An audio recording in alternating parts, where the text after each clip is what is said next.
Big tonight, Barbados Prime Minister Mia Mottley says limited access to financial capital is a growing problem there. She says the appetite for banks there to take risks has to change, suggesting that her government will consider legislation if banks continue to fail to allow money to work for development. She told a business luncheon in Bridgetown Wednesday that banks should stop locking down money. But let us talk straight. Banks are intended to be in the business of financial intermediation, not security. If I wanted a watchman for my money, I would go and hire a security guard.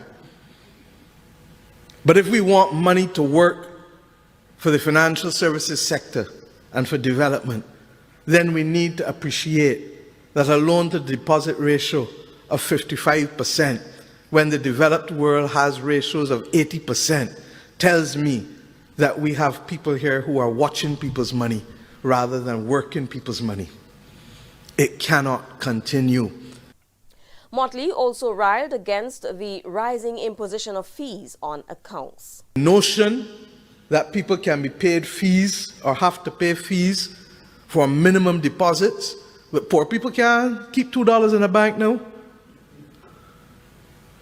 Or rich people with large deposits now have to pay or are being asked to pay fees because you have a deposit that is over 10 million or 20 million. An act that will hurt, in particular, the credit union movement, whose deposits are lodged into the banking sector, or anyone, even lawyers with clients' accounts.